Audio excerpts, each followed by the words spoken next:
Welcome back to the dark side. I'm your host, Brianna. I'm Dyson. And this is Dark Adaptation.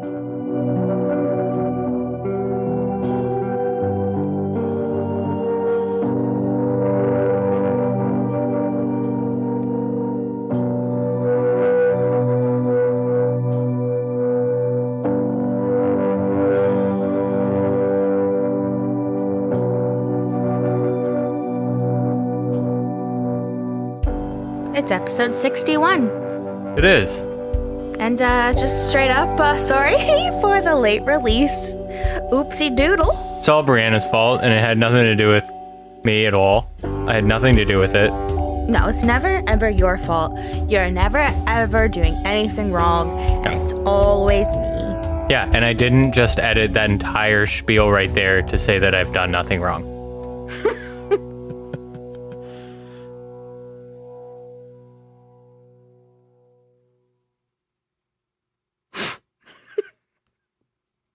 Oh, it's just us again, listeners. How you doing? We're just doing our voice checks right now. Just warming up our vocals. All right. Okay. Oh, no! Oh, no, they're coming in through the back door! Oh my Oh, God. no! I'm warmed up. Good. I just have one question for you. What? Do you know the Muffin Man? All of that probably peaked. I just don't understand how you could do that. The fucking gingerbread man voice so well. Yeah, I know. It's like the only impersonation you have under your belt. Yeah, and it's not for want of trying. Because I'm still going all in for all the other ones I can't do. Okay. Dyson, thank you for being here. But this is my episode now. You had your episode last week, which I hope everyone enjoyed. Yeah, I hope you liked it. It was an amazing episode. It was fine. Is that something... Fuck you. Fuck you so hard. That was good. Yeah. Is that something that you plan on sticking to? Is that what you want to do? A little creepy as short stories? No, I just wanted to get the one out of my system. I really wanted to give it a shot. Oh, so you don't think that that's what you'll do? Might surprise you every so often with a few. Okay. Yeah. Well, I mean, you have like a long time to think about it. Mm-hmm. Because it's episode 61. This is going to be the first of a few parts. And then, yeah, you won't be hosting again till 80. Yeah. I know I can't help myself from going down rabbit holes because I do, like, after, like, when I had done my other episodes, I started really wanting to do an audio production. Like, I really wanted to give, like, a listening experience type deal. And I usually get my fix with that, especially with Halloween coming around. But there'd been a lull, right? So, like, the Halloween one, we made that really cool. I love our Halloween opening. episodes. Or October. It was like October episodes. We did the opening, and then we did the spooky stories from the web type deal. And I was like, man, I really want to do that again. I'm really itching for it. So I was writing the short story was my way of getting to do that again. Yeah. But then now I'm itching to get back into, like, going into, like, rabbit holes and stuff again. An actual, like, deep dive research type deal. Yeah, nothing near as intensive as what you're about to give us, I am certain. Because this one's a close to homer. This one is, yeah. And I have been just, like, elbows, shoulders deep at this point into it. It's, there's a lot. Because I want to do this one right. Because I know that I've mentioned before that other podcasts have covered this. But, like, they haven't covered this, really. They've covered parts of this case. But, as you can see by the title of this episode, The Crimes of Dellen Millard, it's so far-reaching. It's not just Tim Bosma. Yeah. And, which, Tim Bosma in itself is a nightmarish case. But, I just wanted to do the whole, story around Dellen. Fucking dumbass name, Dellen. So, before we move on here, where'd my note Where'd go? you go, Brianna? I had a note. Oh. Well, I'll stall for you. I'm going to fill. Just so everyone knows, this is a close to home story. This is something that happened here in the city that we're in. More or less. Sort of. because it happened in several, but this was like I found my note. a core memory for all of us. Anyway, smooth segue over to Brianna. Go. For some reason, my note moved way down. Anyway, the little note that I have here is that the way that I'm going to tell all of you this case isn't going to exactly be in the order that details came to light and like were made public, but it's the best way to tell like the full cohesive story in the order that the events took place, if that makes sense. Okay, so you're doing what people do for when they suggest doing a Marvel Universe marathon. Might not be the order the movies were released, but this is the order that it makes sense. That's a good example, and yes. Yeah. So, we're, like I said, close to home. It's another Canadian case, which I have not done in a while. Mm-hmm. The last Canadian case we did was episode 43, at the end of November, which was Jaswinder Kaur Sidhu. Right, okay. So, that was a while ago, episode 43. So, we're back on our home and native land. We're back on it. You ready? I'm ready. Are you ready? I'm ready. Are you ready? Okay, I'm done. I've never been more ready in my entire fucking life, Brianna. Okay. We're going to do this. This story starts with the 2013 disappearance of Tim Bosma. Tim's case immediately gripped the nation because the circumstances leading up to his disappearance were so innocent and normal. Tim was an ordinary, everyday, working-class family man, a man everyone could relate to because we all know someone like him. So when he disappeared on a warm evening in May 2013, never to be heard from or seen again, everyone was captivated and confused as they wondered what happened, who took him, and most importantly, why. The investigation to find him led to a sad and gruesome conclusion. Ultimately, the disappearance and murder of Tim Bosma unearthed two monsters and a disturbing pattern of theft, deception, and more murder.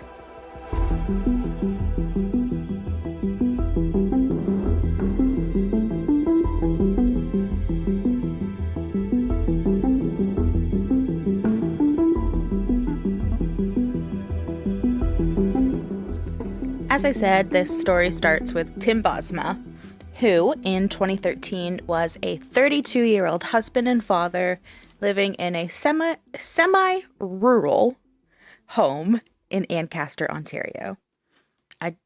In my head, I could say rural. Rural. Semi-rural. Out loud. Rural. Rural. Fucking hate that word. Tim was a church-going family man described as a mischievous jokester with a crazy laugh. He was an everyday man who loved his friends and his family. He had siblings and nieces and nephews. He had loving parents. And he was married to the love of his life, Charlene. And together they had a sweet 2-year-old baby girl who they adored. It was around 8:30 p.m. on May 6th, 2013. Tim and Charlene had just put their daughter to bed, and now Tim was pacing around the house. Earlier that day, a man contacted him by phone to arrange a test drive for that night of Tim's 2007 Dodge 3500 diesel truck. And Tim had been trying to sell the truck for weeks online on sites like Kijiji and Auto Trader, as money was tight and the truck was becoming a money pit. Like, in some of the articles I read, it, like, literally all of, like, small things were happening to the truck, like, over again, and it was, like, really tedious. Mm-hmm. And then it was starting to get problems with, like, the transmission or the engine or something. So it was just, like, him and Charlene were like, you know what? Fuck this truck. Yeah, we're calling it. Let's just sell it to somebody who has, like, time, money, and effort to maintain it. But, like, my God, let's get rid of this. They'd been trying for a while. Mm-hmm. So while he was pacing around his house, Tim kind of wondered, like, who comes this late to see a truck? Because I don't think I mentioned that it's Monday, but it is Monday. It's Monday, May 6th. And it's 8:30 p.m. Yeah. And a weird fucking hour. Yeah, it's late. And they have, like, a 2-year-old, right? So, like, she's in bed now, but it is the week, and especially if he's working like a normal like Monday to Friday job, it's like, ugh, no one likes Mondays, first of all. Yep. Then you have to just be up late waiting and pacing around. And it's also so frustrating because I'm just thinking about like times where I've been trying to sell something, usually on like Facebook Marketplace or something, and people will message you like, is this still available? And like, could I come and pick it up? And you're like, fuck yeah, someone wants this. It's like, yes, it is available. Yes, come get it. And it's so annoying when they won't keep you updated or if they just stand you up and don't show. Yeah. Like, it's infuriating. Yeah. So I can imagine he's just like, oh my God, it's already 8:30. Like, is this fucking guy standing me up? Like, I want this truck gone. Yeah. So he's like pacing. He asks Charlene, like his wife, if he should go with the guy whenever he shows up. And Charlene was like, yeah, you should go because we want the truck to come back. We don't want to let this guy like go and test drive it. And he turns out to just steal it. Yeah. So he's like, okay, like hopefully he shows up and I'll go with him for this test drive. So it was 9 p.m. now. And Tim was getting frustrated because this guy still isn't showing up. And Charlene went outside to have a smoke in the garage with their downstairs tenant and friend, a man named Wayne DeBoer.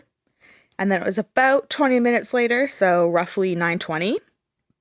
And Charlene heard Tim's cell phone ring through the garage walls, followed by the sound of his voice. So he obviously answered the phone and was talking to somebody. And then soon after, she heard Tim on the phone through the wall. Voices drifted up their long driveway. It's like pretty long because it's a house kind of in the country. And she saw these two men approaching on foot. And there was no sign of the vehicle that they arrived in, which Charlene found weird since this wasn't like an area that's typically traveled on by foot. Like I said, it's semi-rural. Like, you're not just walking down the road here. Yeah, like where the fuck did you just come from? Yeah, like where did you come from? It's kind of sketchy. Yeah. So she immediately was like, oh, that's weird. Oh. So Tim came outside to greet them. And the taller of the two men approached Tim. He had light brown hair, a scruffy beard. He was carrying a satchel bag. And he was friendly and he did all the talking. And he immediately was like, oh, a friend dropped us off and is headed to like a nearby Tim Hortons. So like, almost like he's like reading Charlene's mind of like, this sketchy, where did these guys come from? Yeah. And he's just like, a friend dropped us off. He's going to the Tim Hortons. It's just to like cover the base there of like, that's why we're walking up your driveway right now. The second guy, he hung back. Charlene said that he was unsociable and he was kind of sketchy looking. He was wearing like this big oversized red hoodie and he had the hood up and he just kept his hands in his pockets. Yeah. So just being a little fucking creeper back there. So the guys briefly looked at Tim's truck and the like friendly satchel guy talked with Tim. After a couple of minutes, Tim walked over to Charlene and he had this like big smile and he said that the three of them were just going to go for a short test drive and they'd be right back. Okay. So the friendly satchel guy, he got in the driver's seat. Tim got into the passenger seat and then the hoodie dude got in the back seat. As they drove off, Charlene turned to Wayne, like the friend, and was just like, that was weird. And I would be saying the same thing, like, that's fucking weird. It's almost 9:30 p.m.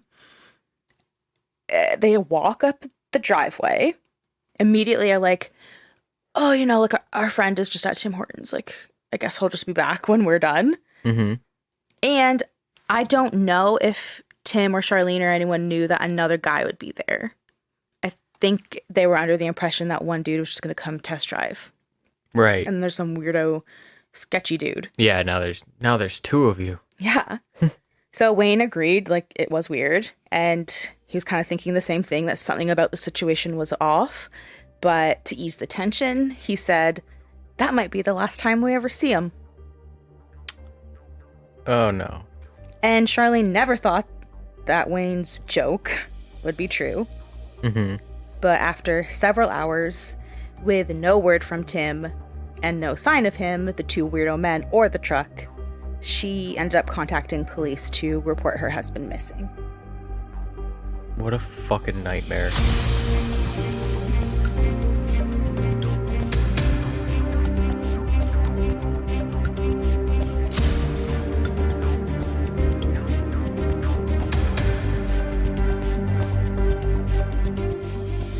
After Charlene reported Tim and his truck missing, the Hamilton Police Service acted immediately. Tim lived in Ancaster, which is a community in the Hamilton region, which is why it is the Hamilton Police Service. Yeah. We know that. People in Ancaster don't seem to know that. No, They hate that. Okay, I just mean, like, not everyone listening to this podcast is from around here. Oh, yeah. Go to Ancaster, you call it Hamilton, and they get all butthurt about it. Oh my god, whatever. It's that... Okay, yeah. So, yes, they acted immediately, saying in a press conference the next day, so May 7th, that they were treating the Bosma case as a, quote, missing persons investigation with unusual circumstances, since Tim had disappeared with 2 strangers in his own truck. They started their investigation by having a canine unit and a local search and rescue team conduct a ground search of the area around the Bosma house. The area mainly consists of some fields, farmland, long stretches of road, because, like I said, for like the 8th time, semi-rural. Yeah. Rural. Whatever. Charlene, the family, and Tim's friends desperately tried to reach Tim on his cell phone, but all of their calls and texts went unanswered. While ground searches were conducted, police were hard at work tracing the number that called Tim's cell phone, since, like, whoever this person is would have been the last person to be with him. Mm-hmm. But they quickly discovered the phone used was a burner phone. Oh my god. What year is it? 2013. Right. Yeah. You can get a burner phone to this day. It's just peak crime. I just got a burner phone. It's just a red flag, ladies and gentlemen, all right? If you know someone, they've got a burner phone. Also, another red flag, if they refuse to call it a burner phone. Another red flag, why are they showing you the burner phone? It's supposed to be a secret. Actually, I'm going to call that like a mild yellow, because that indicates they're fucking stupid as shit. And you'll catch them. Yeah, you will catch them. And they do catch them. Not yet, though. I'm going to call him Ash, because they're about to fucking catch that ass. Good one. Thanks.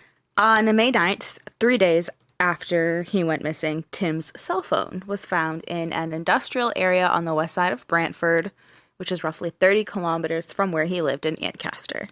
Mm-hmm. And roughly 0 kilometers from where we're seated now. Yep. Here in Brantford. So a person cutting the grass at Chimera Water Solutions on Oak Park Road found a cell phone on the lawn. And when it was turned on, tons of frantic messages, missed phone calls, all of that flooded into the cell phone. And it was immediately evident to the employee that this phone belonged to the missing Tim Bosma. Because, as I mentioned in like the sort of introduction, this case was like, it had just gripped the nation almost immediately. Oh, yeah. Mm-hmm. Yeah. This was national news for a while. Yeah. So as soon as this guy or girl, this person turned on that cell phone, it was like, oh, shit. God, could you imagine, like, the feeling as you turn that on and it just starts blowing up and you're like, oh, no. Oh, it got me goosebumps. Whoa. At this point, it's only been a few days since Tim vanished, and all investigators really have to work with is that burner phone. So the police had been using the call records to track down other people that the mystery men had contacted, and police discovered that they had arranged 2 other test drives for similar trucks in the days preceding Tim's disappearance. So the first test drive that was arranged, the men either showed up late for the test drive or the guy selling the truck overslept, so it didn't happen. I don't know. It's reported both ways. Okay. Yeah, so either way, it doesn't work. Yeah. Either way, Whew. Yes. You lucky fuck. Yes. Can you imagine if it's the guy who overslept? Like how, like if he did oversleep? Just, yeah. holy fuck. Like, thank Christ. Honestly. Yeah. And but they had gone for a test drive in Toronto on May 5th, which is the day before Tim disappeared. So they actually did go on a test drive with a different man before they went with Tim. Okay. So when the police contacted the owner of that truck, the second test drive truck, a man named Igor Tumenenko, he described the two men that he went on a test drive with, and they physically matched the descriptions of the guys who had left with Tim, that was given by Charlene and Wayne. Right down to the one dude who carried a satchel bag. So this guy's obsessed with this fucking satchel. He's just going everywhere with his fucking satchel. To the point that people are like, yeah, he had a satchel. Who does he think he is? Fucking Indiana Jones? Wow. Don't you ever speak that way again. Why'd it have to be trucks? Igor added, Satchel Guy had a tattoo near his wrist that said ambition.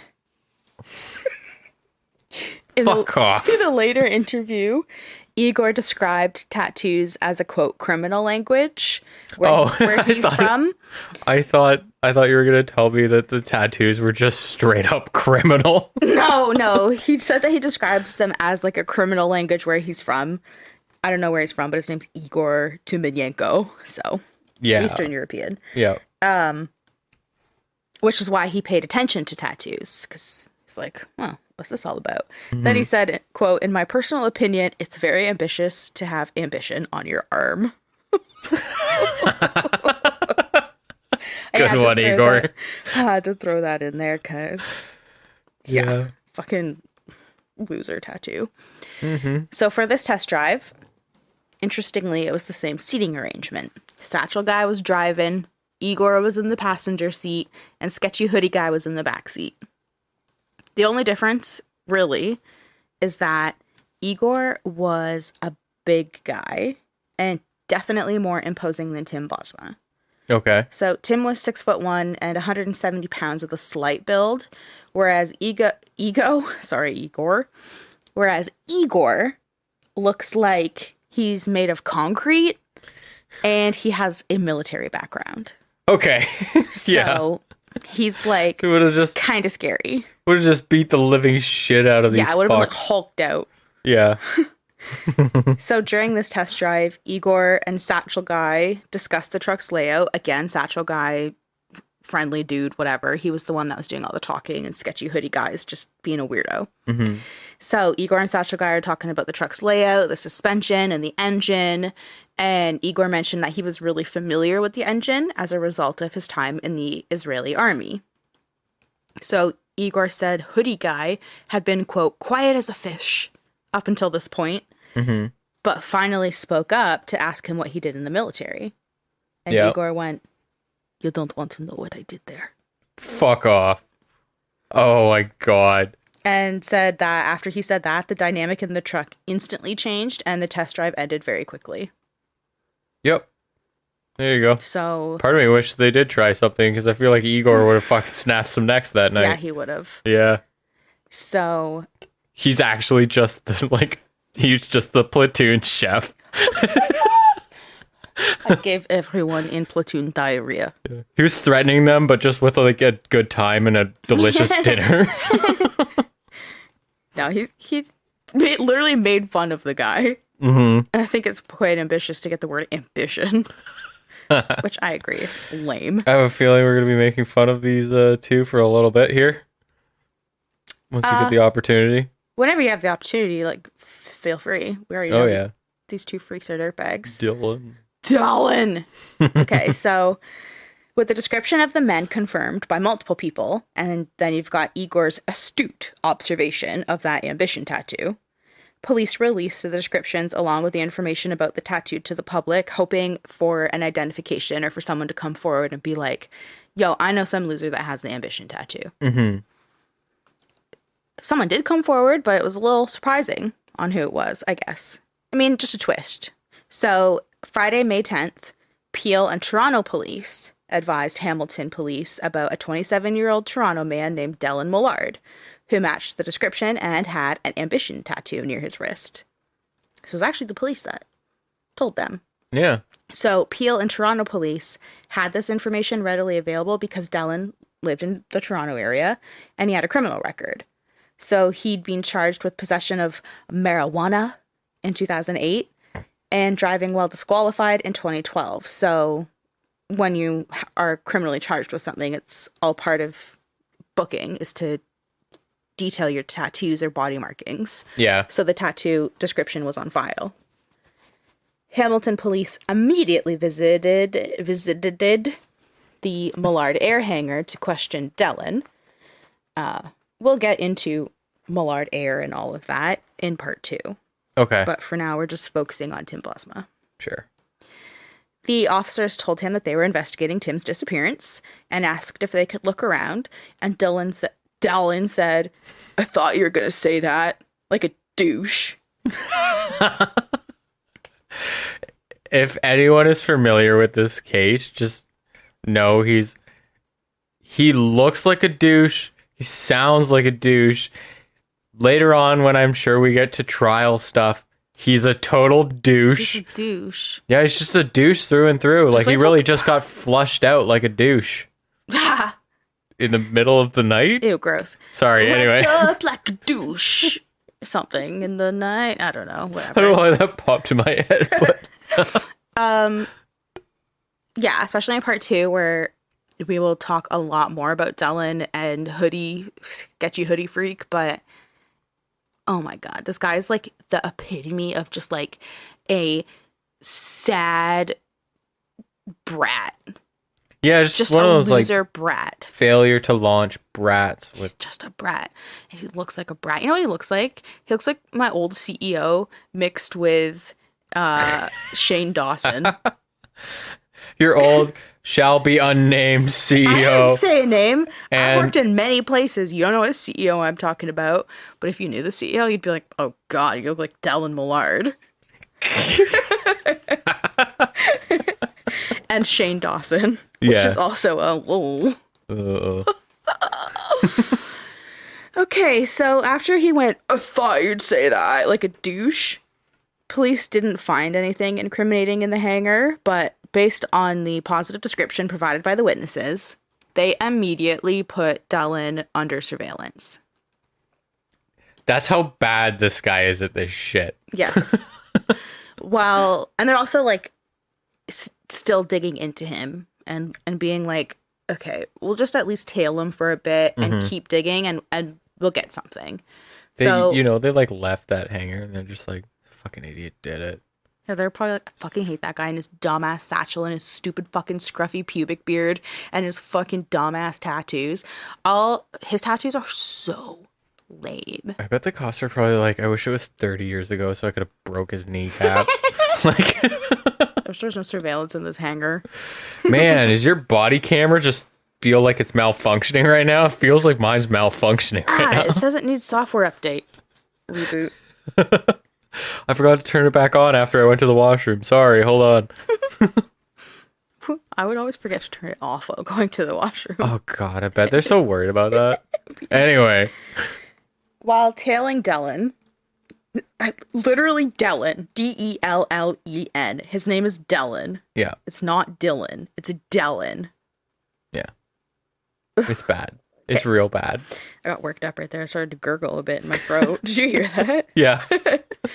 So while tailing Dellen, Hamilton police were hard at work dissecting his phone records, and they found that his cell had been pinging off the same towers at the same time as the burner phone on the night and the day that Tim disappeared. On the day and the night that Tim disappeared. I love the fact that he's such a fucking idiot that he bought a burner phone to communicate and then brought his own phone with him as well. I know. It's so stupid. He's a tool. It's amazing. They continued to surveil Dellen as he stashed his red truck at a friend's place and then switched to an SUV. The SUV was interesting to investigators because they were in possession of video surveillance that showed an SUV-type vehicle following Tim's truck during the test drive.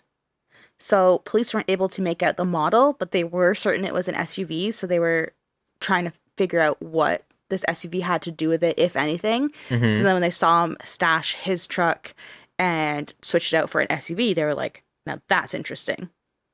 Yeah. This SUV means something. Yeah. On May 11th, as Dellen left a bank, police cruisers boxed him in and with guns drawn arrested him on charges of theft over $5,000 and forcible confinement. So he went with police quietly and without a fight.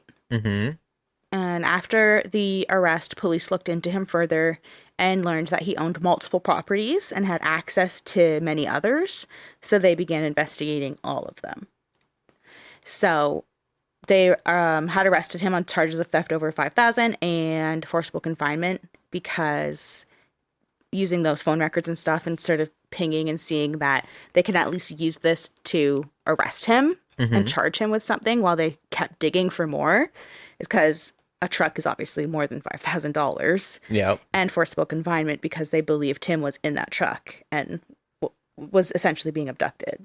Right. So they were like, hey, we can charge him with that based on how the phones are pinging, and we'll hold him while we can and keep looking for more. Right.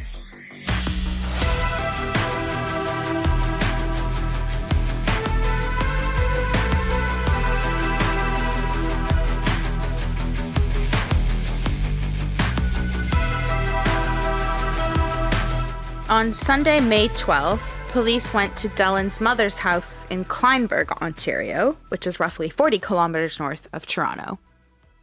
Parked in her driveway was a huge trailer registered to Millard Air.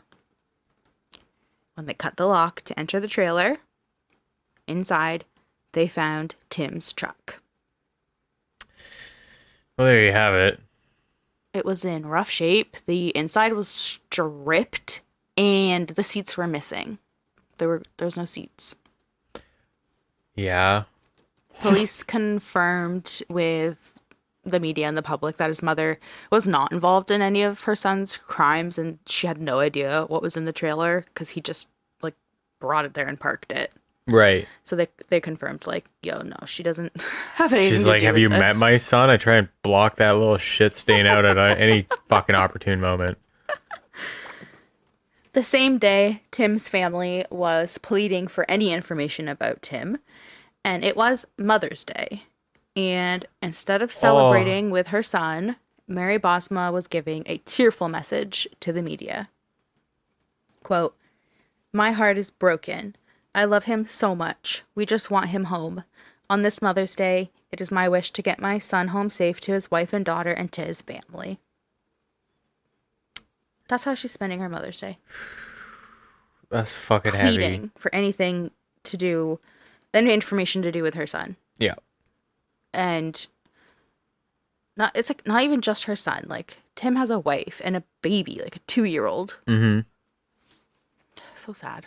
Yeah, this was like a family guy. This is just almost to the T. That's why that's part of why it had just gripped the nation, is because Tim could be anybody. It happened to be Tim Bosma, but what happened to him could have been anybody. Yeah. Yeah, And it was just... That's why it's so scary. It was just such a, Exactly. It was just... You could literally look at, anyone in your life and be like, that could have been him. Anybody could be selling a diesel truck on Kijiji or Auto Trader. Yep. And clearly there were other people because they went for test drives, but... they weren't Tim all... wasn't ex-Israeli military. Yeah. Jesus Christ. Yeah, he's just a normal dude. I'm gonna go look that guy up after. I want to know what the fuck he did over there. it's some intense shit right there. But anyway, Igor it's just Tumenenko.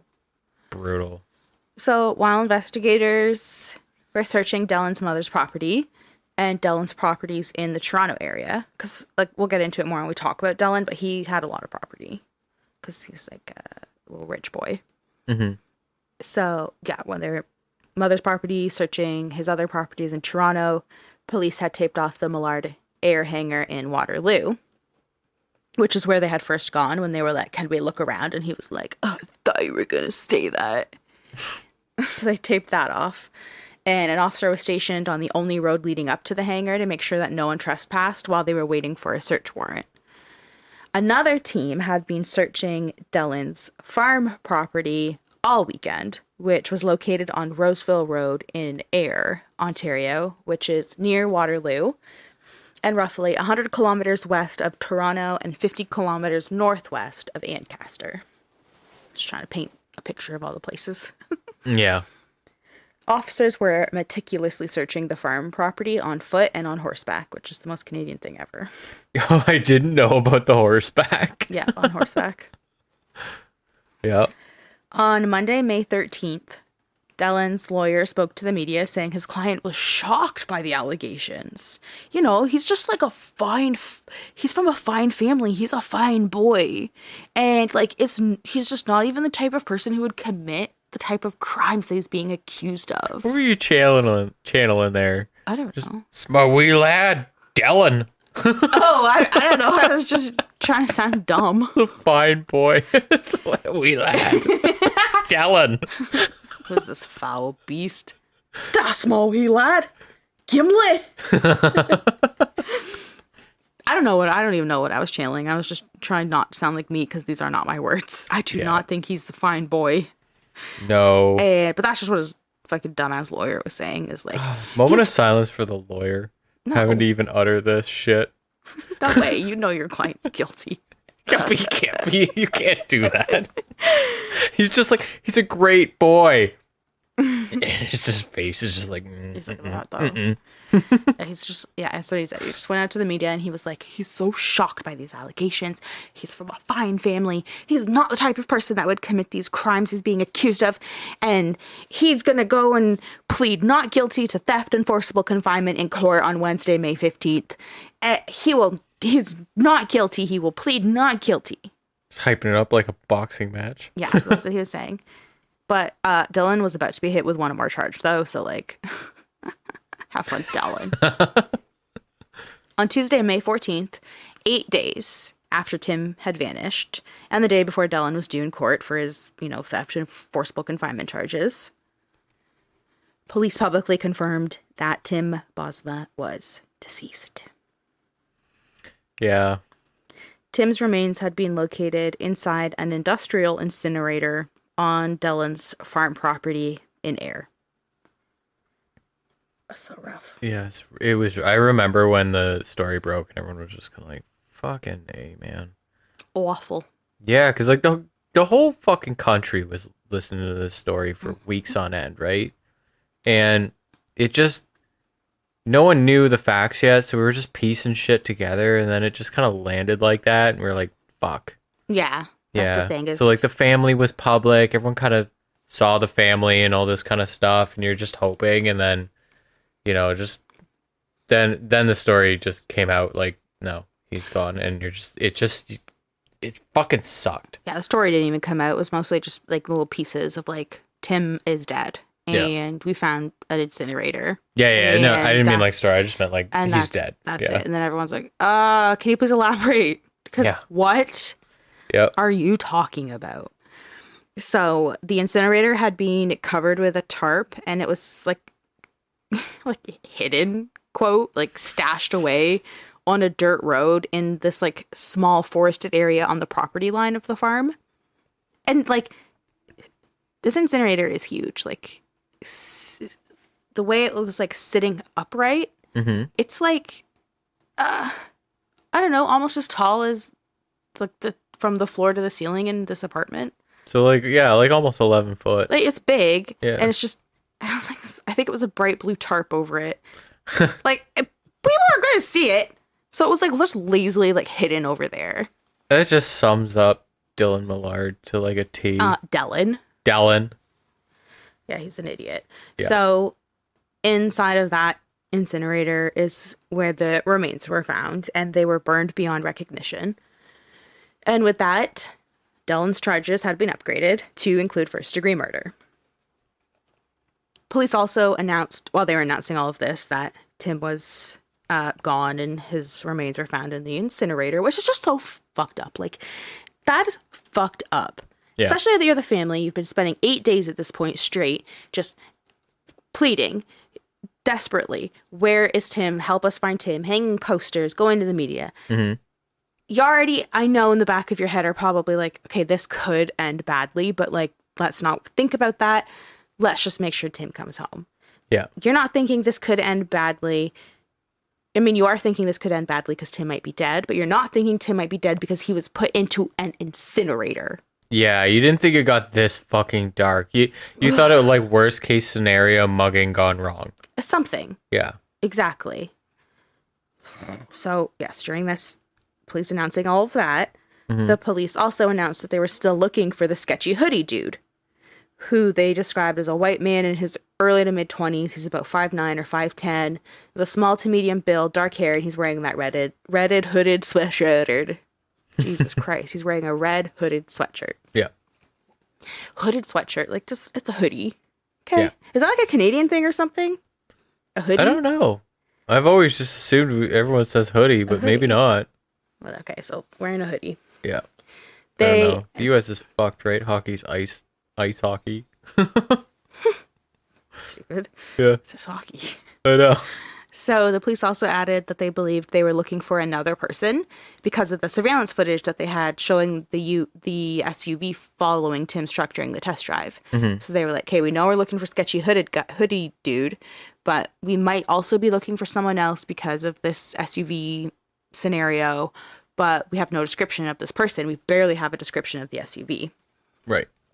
They also said that they had no idea where Tim was murdered, when his body was burned, and most sinister of all, why he was murdered. Yeah. Because Dellen and Tim had absolutely no connection to each other prior to meeting for that test drive on May 6th. Other than that, their paths never crossed. They're totally separate from each other. So it just, I can only imagine Tim's family is just like, okay, but why? Like, was this for a truck? Like, this is stupid. Yep. What the fuck happened? And then at this point in the investigation, them just not knowing like how soon into the scenario Tim was murdered and all of that. They're just like, we're still trying to piece all of this together, but we do know for sure he's gone. Yeah. Naturally, Tim's family was devastated. And they had spent every moment since Tim's disappearance pleading for information and remaining hopeful that their prayers for his safe return would come true. And as I mentioned in the introduction and many times throughout this, that his case had captivated the nation. And people were faithfully following the news and social media for case developments. So when it was announced that Tim was deceased, people were just sad and like grief-stricken along with the family. And condolences flooded in from all over the country to the Bosma family.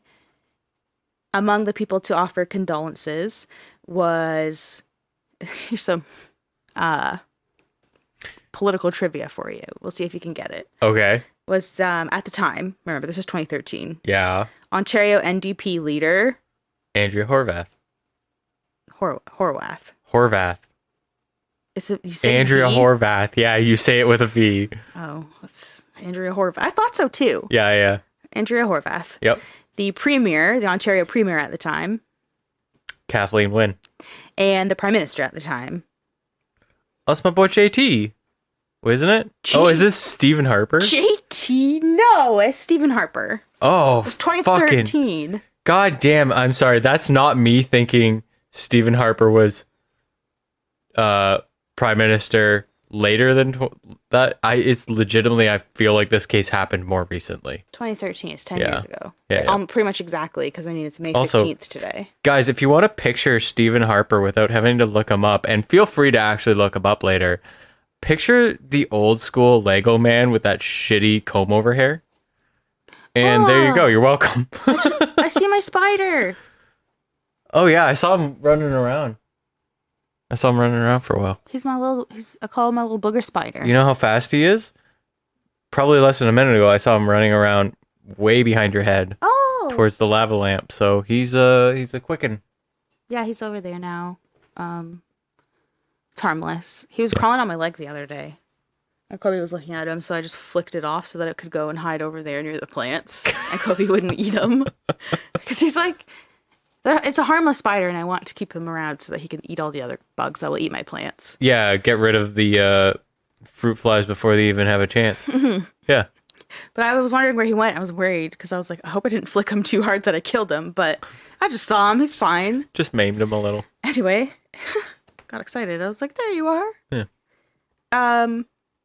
Yes, great job. Andrea Horvath, Kathleen Wynne, Stephen Harper. They all offered their condolences to the Bosma family. Yep. Andrea Horvath actually did like a media type thing. Just give a brief presser. Because Andrea Horvath she's from Hamilton. Yeah. Is that what you're going to say? Yep. Okay. Yeah. But then I think Kathleen Wynne and Stephen Harper just did like a Twitter thing, but they still acknowledged it. Yeah. I mean, Kathleen Wynne could have done something like, what's Stephen Harper going to do? Come all the way over here? Yeah, I don't know. Whatever. He's probably, I don't know, playing piano in Alberta or some shit.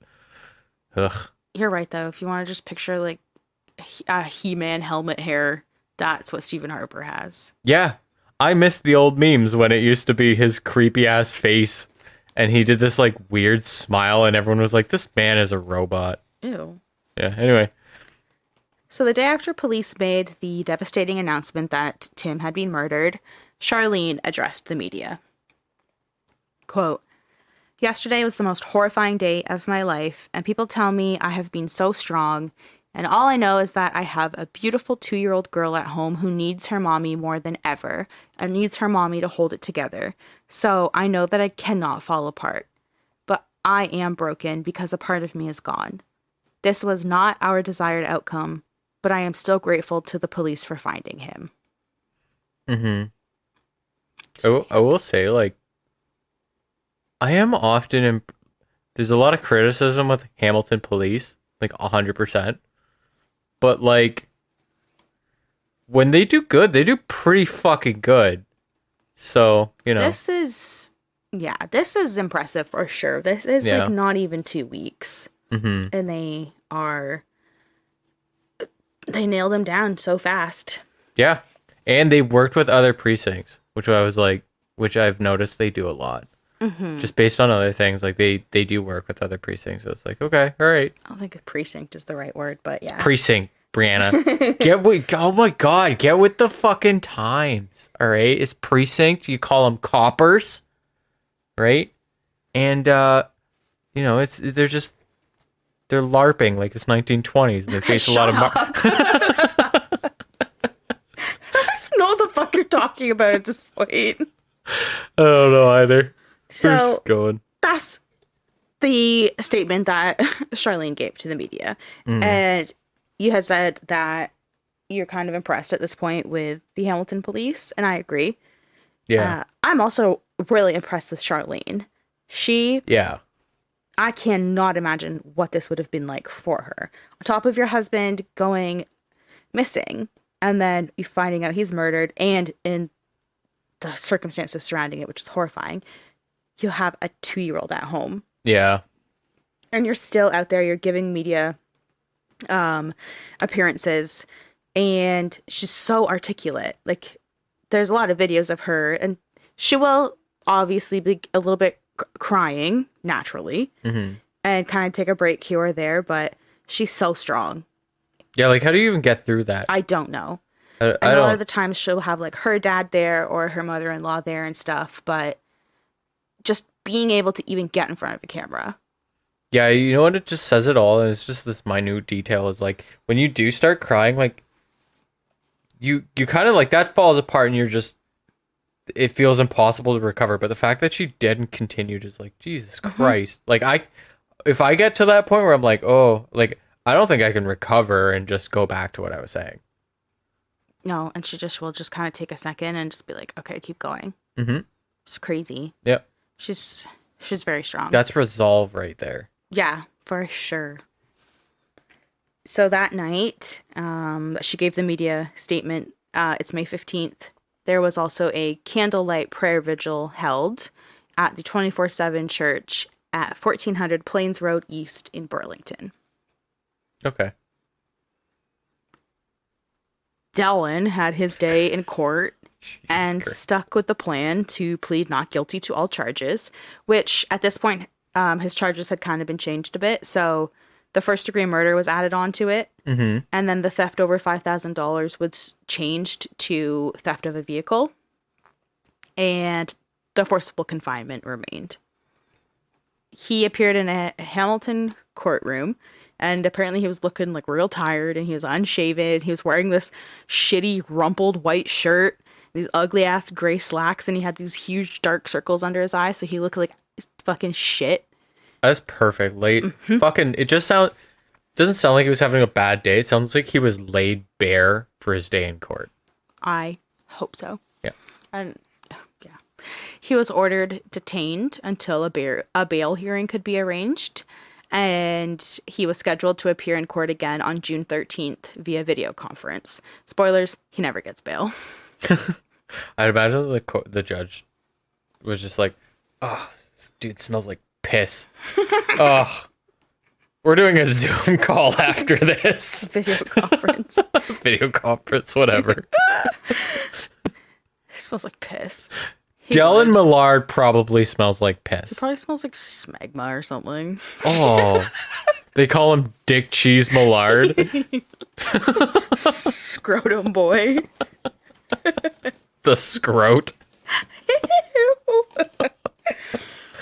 Yeah, he's probably stankin'. Yeah. So, Charlene addressed the media again, and she was thanking everyone for the huge outpouring of support for her and her family. Quote, "We know and take comfort in that Tim has touched so many people, and any words that I choose will never be able to truly express our gratitude. It pains me to do so, but I must ask for your support and prayers for the hours and the weeks and even the years that lie ahead of us, because this will never really be over for us." Mm-hmm. Again, she's out there, showing face, just being a fucking strong-ass woman. On Friday, May 17th, the city of Hamilton arranged for a book of condolences to be open to the public to sign and share their sympathy with the family. And this book was available at the Ancaster Old Town Hall. Which makes sense because there's like literally an entire nation at this point that wants to offer their sympathies. Yeah. So at least if you're local, which it was affecting local communities, especially in the Hamilton area, because there's probably a lot of people there that knew Tim or were close to it or worked with him or whatever. Mm-hmm. So it was nice to have like a book to go and write down your sympathies or condolences, whatever. And then another candle lighting ceremony was held, but this time it was held in Harmony Square in Brantford. Oh, okay. And a pastor and choir spoke and sang in Tim's memory. That's nice. Mm-hmm. Yeah.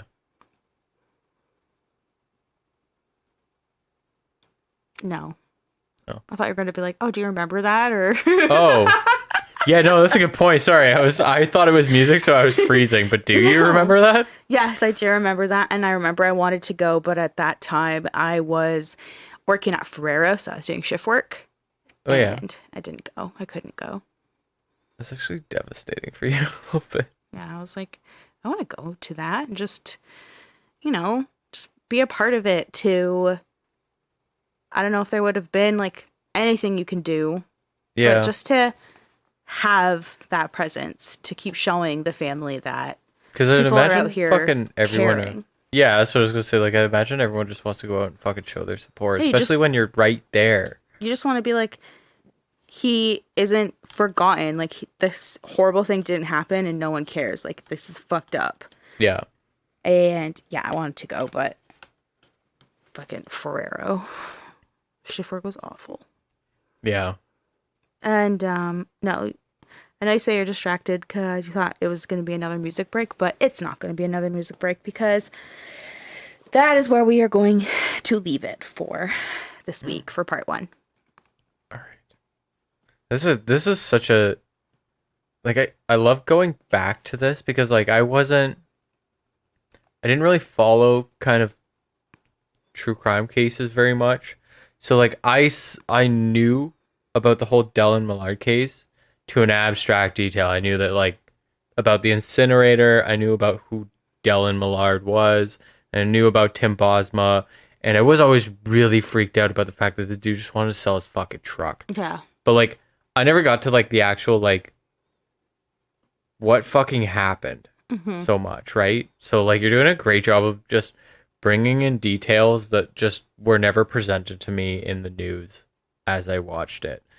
So it's really kind of neat to go through it again and be like, oh, okay, all right. So this is actually like, I can actually picture this shit now. Yeah, and add the little details in there that weren't readily or like immediately available. Yeah, like I didn't know about like I knew zero about the interactions when they drove up onto his driveway. Like none of that. I didn't know that they fucking walked up.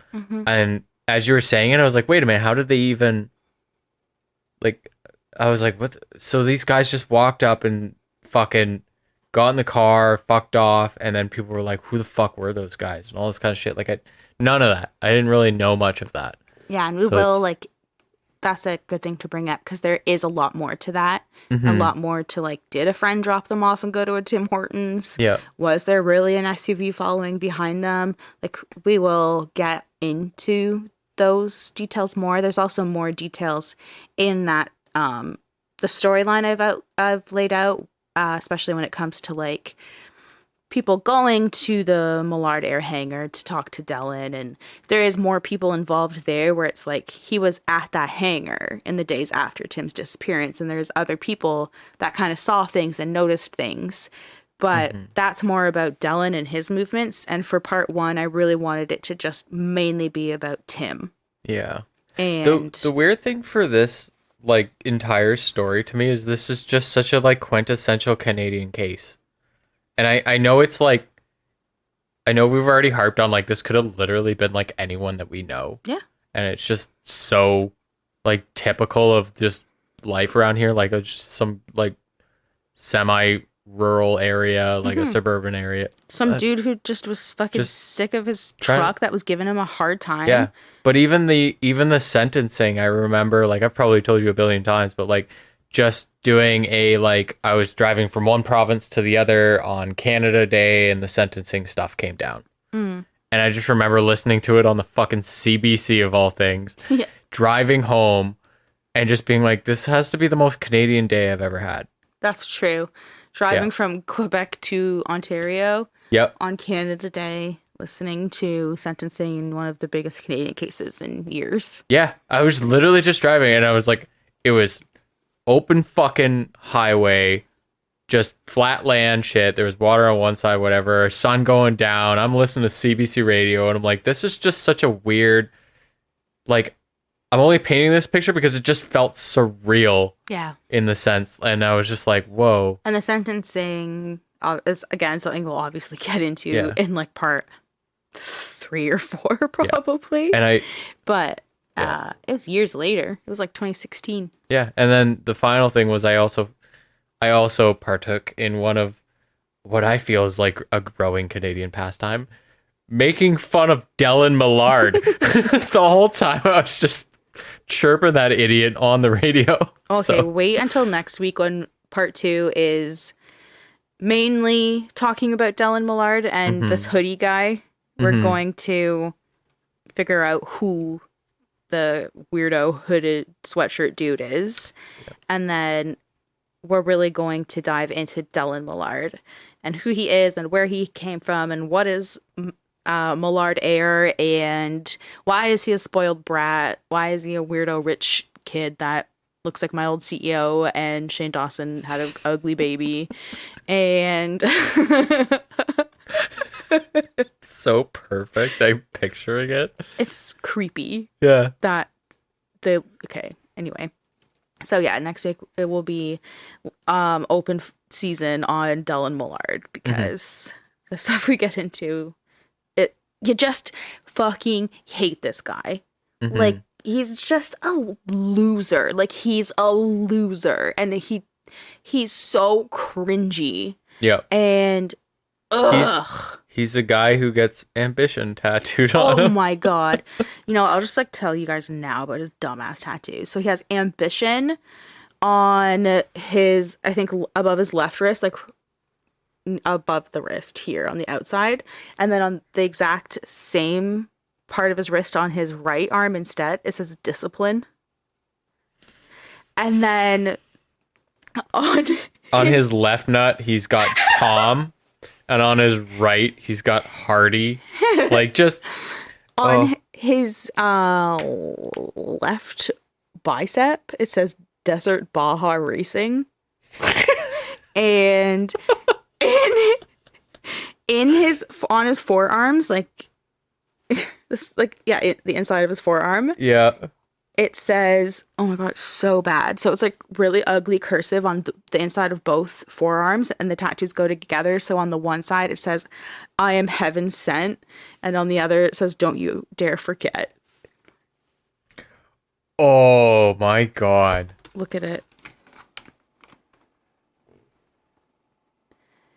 You can barely read it, right? You're like trying to see it. Oh, it's like some shit. It's like if someone was drunk and I was like, all right, I want it cursive and Gaelic at the same time. That's the discipline one. And then it's ambition on the other side. It's just a pussy tattoo. Okay, wait, here's the Baja Racing one.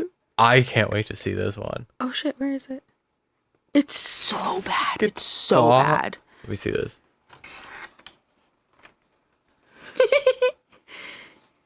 Oh. Oh, yeah, you know what? That's the Comic Sans of tattoos. Ew. That's the wingding of tattoos, actually. I think it's winding. Oh, is it? I don't know. Yeah, aren't those tattoos absolutely waffle? Well, it's nice that he at least, like, advertised that he's a complete fucking chode. But, you know. I was trying to think of... Okay, I am heaven sent, don't you dare forget is the song lyrics from Brand New. So it's also fucking lame. Jesus Christ. Yeah. So we'll roast him even more next week. But that's Can't part wait. one. That's, like I said, I wanted to start with the beginning, which all this did sort of come to light and unfold with the disappearance and eventual murder of Tim Bosma. Mm-hmm. And then I know this is like the crimes of Dellen Millard because, yes, there's more than just Tim Bosma. Mm-hmm. But I didn't want to just immediately start this just talking about this shit stain. I wanted to at least dedicate something right there to Tim Bosma because it was such a sensational big case. Yeah. And Also, shout out to his fucking wife because, I mean, like, I know... I imagine Tim Bosma would be like, fucking, god damn it, I'm dead. But, like, he'd probably be so proud of his wife. Oh, my God, absolutely. Yeah. And, I mean, this is 10 years ago. And they had a 2-year-old. Like, recent. Tim's daughter is, like, probably 12 now. God, that hits weird. Yeah. And right. she had to raise her all on her own without Tim, who's, like, they were a amazing pair. They loved each other. It's just, oh my God, I don't want to cry. So it's horrible. It's fucked up. And Charlene is badass and she is strong and she was out there in front of those cameras every day, even though she said herself, she's broken. A part of her is gone. Yeah. And she's like, you're saying I'm strong? I will be strong because I have a daughter who has no father now, and I'm going to be strong for her, and she's out there. Just a master class of a woman. That's what she is. For real. Yeah. For real. Strong as shit. So, yeah, part one. All right, we'll leave it there. So much to dive into, but I don't even know how many parts this is going to be. It's going to be 3 or 4. Probably 4. As you mentioned, like all the other things that Dellen Millard did, I had forgotten. Yeah. And I was like, oh, we are in it for a long haul with this piece of work. This is actually the tip of the iceberg. Yeah, it is. Layers. And even just talking about Dellen Millard and the hoodie dude weirdo, that will probably be all of part 2. Like, we'll see. So, gonna post some photos related to this. Some photos of Tim and Charlene, the truck, the trailer that the truck was found in, the incinerator. I'll post some of those photos. So Gonna do that right after we post this, which we're posting immediately because, oops, we were late. And we were busy on Mother's Day. Mother's Day. It was my birthday. It was a busy weekend. Yeah. So you can follow us on Instagram at Dark Adaptation Podcast to see those photos. I have a million sources for my research, which you can see on our website, darkadaptationpodcast.ca. You can also buy us a coffee or check out our merch when you're there. Just wanted to ask you if you've been listening, you've been here, you like what you hear, just quickly, little 5 stars, please.